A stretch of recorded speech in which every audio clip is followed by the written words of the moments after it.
have an idea of how much have I been trying to make this thing work, because it's one of the coolest looking Ashes of War in the game, but it's really crappy. As a matter of fact, From Software has been trying as well to make it work to some extent. That being said, we're speaking about the Ash of War aspect of the Crucible wings.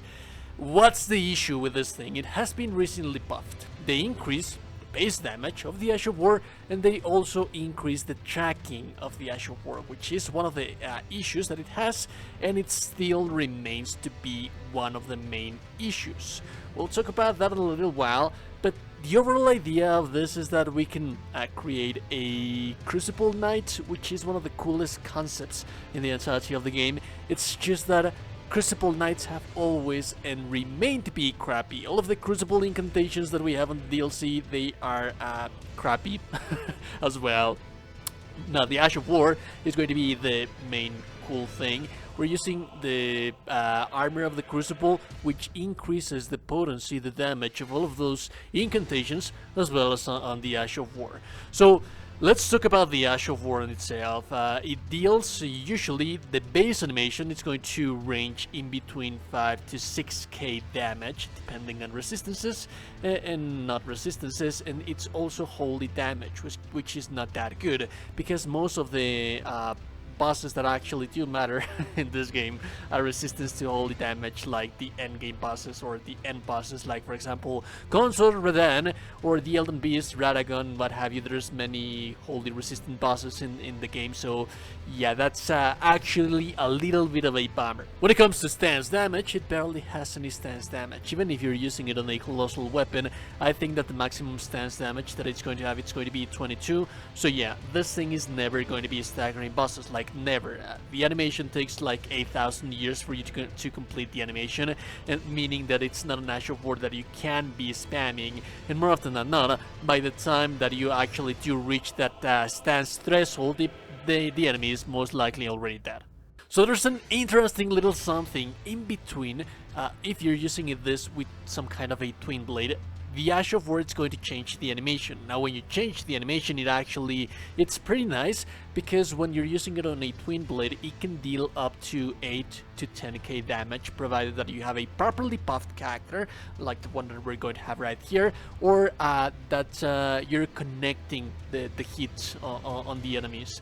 And that's the main issue, because that's one of the main things that they try to address on the patch. They not only increase the damage, but also they increase the tracking. What's the thing? That while you're using it with a twin blade, you're barely sometimes going to connect like twice or 3 times if you're lucky enough, as you will see on the gameplay that I'll have for you right here. So at the end of the day, I was just the real boss. In this case scenario, it turns into you trying to hit the boss. So the boss is not the boss. The boss is you trying to hit the boss with this Ash of War. That is why I decided that at the end of the day, you know what, dude, I just wouldn't want to use the Ash of War on this and just use the basic regular one, that it's going to deal a 5 to 6k damage, that it's guaranteed, because it's just one attack, and it has nice tracking because you only have to attack or hit or connect once. So yeah, there you go. That's a little bit of a brief discussion about the Ash of War. So the stats that we have right here, we have Vigor 60, we have a little bit of uneven numbers right there that actually cause me a little bit of anxiety, but if I have anxiety, then you might as well right here with me, right? So mine 29, Endurance 21, but there's a little bit of something that actually it makes sense to have this kind of anxiety in here. You need 21 Endurance to be able to use the gear that we're using right here with the Talismans that we're using, and not Fat Roll. That 21 Endurance at 1 point Endurance, if you lower it down to 20, you're going to Fat Roll, meaning that that's why we have anxiety and we have 29 minds. So yeah, that's the thing. Strength and Dexterity, those are weapon requirements. We have 70 Faith. We actually do manage to reach the hard cap if you're using the proper crystal tier. Talk about that in a little while. These are the stats right here. Now I decided it doesn't really matter what kind of weapon are you using with this. We're scaling the damage of the Ash of War out of Faith. So if you're using a straight sword, if you're using a katana, you're using a great sword, you're using a colossal sword, it doesn't matter because you're not going to be altering the stagger potential of the weapon that much. That's why I decided to might as well use one of my favorite weapons in the entirety of the Soul series, which is the Claimer right here, fan favorite for many people. If you're really stubborn and you want to keep the animation, I recommend the Sacred Black Steel Twin Blade because this also has native scaling on Faith. So if you give Sacred to the weapon, it's going to increase that already native scaling by quite a lot. For the seal, we're using Earth-3 Seal plus 10. This the Crucible incantations, which is something that you can use, but why would you be using the crappiest incantations in the game? It's just for cosplay value, alright? And they don't actually affect anything in here, and more often than not we're going to be using the Ash of War deal damage, so I just have this here, I mean just because. The shield, this has the proper weights for the armor that we're using.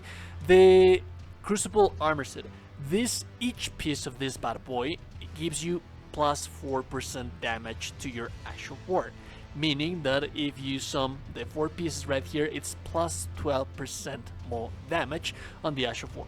It also affects the Crucible incantations, although like I said, everyone has tried to use the Crucible incantations and they are just crap, dude. Why would you? Talismans, I'd say that most of these guys right here are a must. We have the Great Year's Arsenal. To have 21 endurance, be able to mid-roll with the medium heavy armor that we're using, this is a must. Shadow Alexander, 15% more damage. The Sacred Scorpion Charm, most of their damage is holy base damage. Most of everything, yeah, it's holy base damage, so this is plus 12% more holy damage. And then the final slot, you can have whichever talisman that you would want to be using.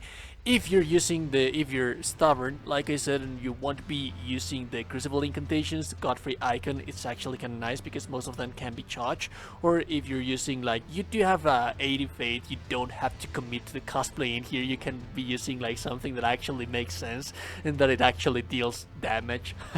So you can be using lightning spears or dragon incantations, dragon cult incantations in here to combine with the Flux Canvas talismans.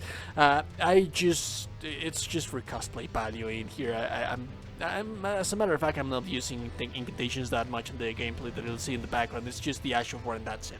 So the spells, again, the only thing that I consider to be a must in here is Golden Bow to negate that Sacred Scorpion Charm and also to increase our attack power by 15%. We could, by all means, for example, be using Flame Grant Me Strength because of the 20% extra physical damage. However, we barely have any physical damage in here. I believe that we have like 200-ish physical damage, so in reality you're getting like 40 damage out of Flame Grant Me Strength, which do not compensate the usage of the FP cost in that regard. So if you want to be using, be my guest. As for the rest of the spells, like I said, you do have 80 faith, so you can be using something that actually deals damage instead of using the Crucible incantations. But if you're stubborn and you want to be using the Crucible incantations, be my guest, of course. The mix of Wondrous Physique, most of the damage, like I mentioned, is holy, unfortunately. So yeah, extra cheeky 20% more holy damage in here is always really appreciated. And then we have the Fate Not Crystal Tear. Like I said, we have 70 points into strength. The Fate Not Crystal Tear is going to increase our Fate to 80.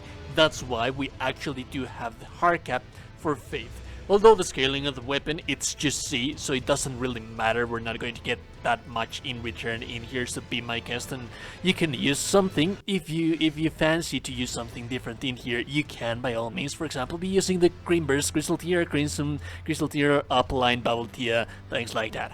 It's not unusable. I mean, it's dude, it's just an interesting, weird kind of little something. As when we were watching the previews before the DLC got launched, I just felt that I needed to use this thing.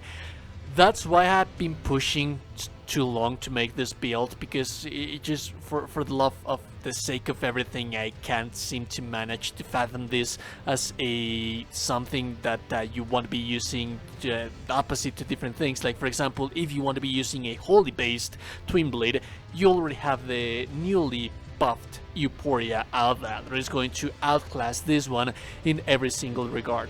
Now the Crucible aspect of the Wings Crucible aspect, I'd say that if the tracking wasn't so whiffy, if they actually did fix it on the patch, which they didn't, they tried, but they didn't manage actually to do it. And it's not in reality, it's not that much of a tracking, dude. Like for example, you can be tracking the enemy, and if you're fighting something against like big bosses, it's viable. It's just that if you're fighting something very mobile, they are going to move before you connect the animations that happen while you are airborne.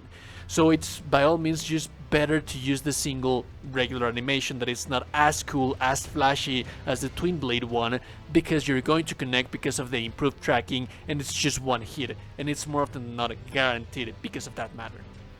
It's fun to use, it's cool to use. I just wish that they buff the Crucible incantations a little bit more, because you do have something very powerful things out there, and the Crucible incantations that they added on the DLC, they were underwhelming and crappy.